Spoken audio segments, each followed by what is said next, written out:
Welcome to the Dibley diaries for this week. This week it's the first Sunday of Advent, and I wanted to think in the Rural Challenge this week about some of the issues around Advent as opposed to Christmas, and how that works. Some of these challenges are challenges for all Church of England churches, and some are exacerbated in a rural setting. So Advent is a penitential season. So it's like Lent.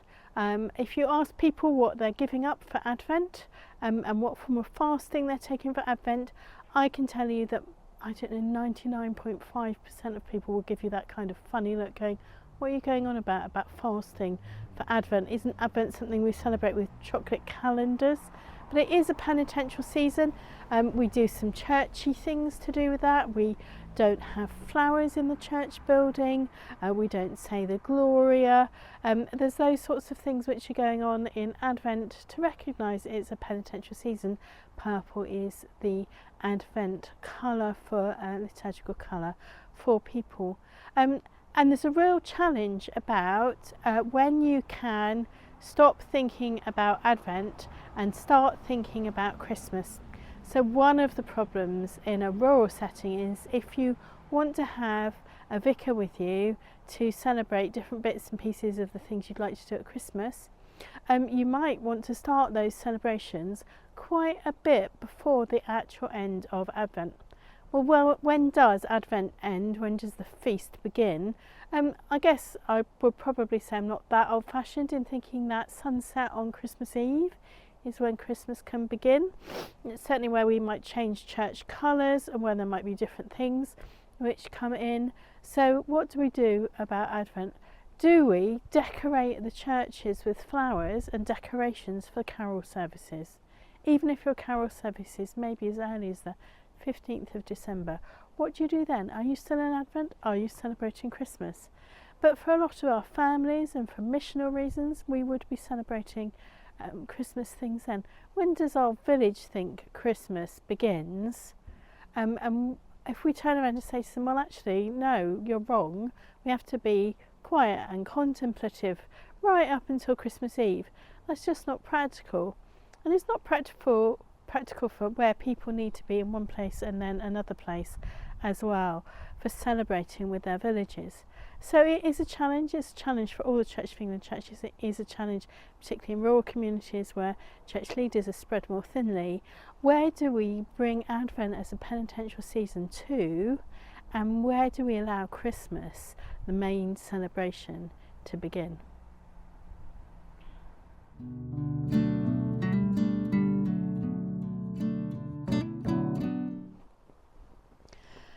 Thought for the week this week is, as usual, based on our gospel passage, and it's from Luke 21, and I just wanted to read a couple of verses from it. I've got a cold, so I haven't really memorised these, so I'm going to read, so it's Luke 21, 25 to 36.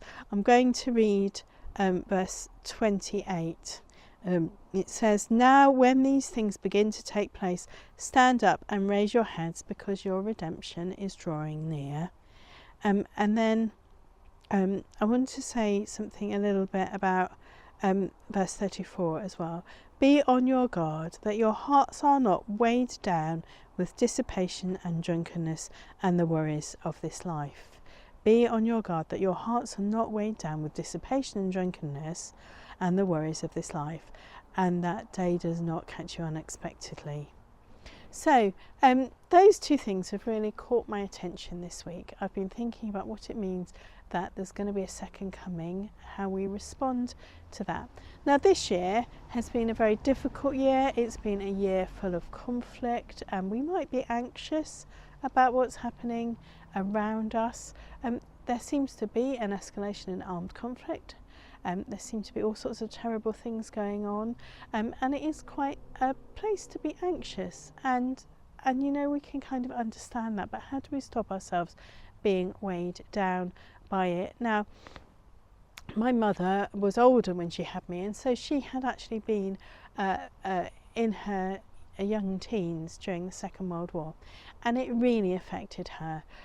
She had all sorts of PTSD issues. Things that happened to her made that absolutely fair enough, but she always thought that if something could go wrong, it would go wrong. And I've spent my whole life trying to work kind of against that, but this year there have been moments when I've been walking around doing something quite different, and I've been thinking, has World War III started? And we're not quite sure about that yet. We just don't know it yet. And I thought I was just being over anxious, and I happened to mention it to someone in September, someone I managed to speak to who was a very senior, experienced politician. And I said to him, you know, I sometimes worry about this, that World War III has started and we just don't know it yet, expecting him to dismiss me and say, don't be silly, of course it's fine.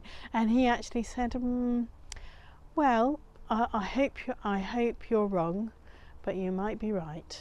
And that wasn't the reassuring answer that I wanted. And was I a bit weighed down with the worries of this life? Well, I think I was. But then I was thinking about, what does it mean to us when we're thinking that Jesus is coming back? When Jesus is coming back, how does that affect how we live our lives now? So Jesus is saying, don't be weighed down with dissipation and drunkenness or anxiety. So Jesus is saying those things to us. What does that mean to us, that we live without those things or struggling against those things? At the Scout and Guide Carol Service, one of the places where we used to live, one year the person who was doing the little talk talked about Doctor Who. And I wasn't actually at this service, so it was reported to me, but every now and then I think about it, and often on Advent Sunday. So he said, well, when you hear the sound of the TARDIS coming, you know it's going to be all right.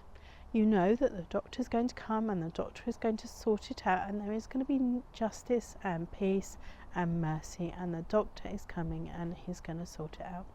And I've been thinking about that with these readings from Luke 21, thinking Jesus is saying that we should raise our heads when we hear him coming, and we'll know he's coming, and it'll be a bit like the sound of the TARDIS coming in a Doctor Who episode. I mean, it won't sound the same, but it has that effect that we'll lift up our heads. We need to be ready to lift up our heads and know that justice and peace and mercy is coming again, just like when Jesus came the first time.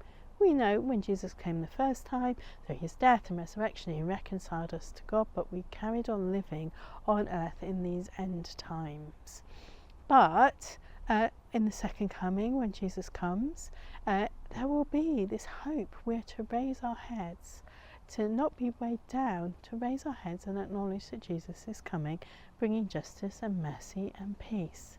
And I think that's a great encouragement for us.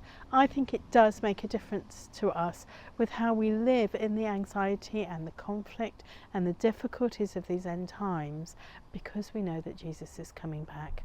So this Advent Sunday, we look forward to remembering that Jesus came the first time and everything that that meant, but we also remember that Jesus is coming back, bringing his kingdom of justice, mercy and peace.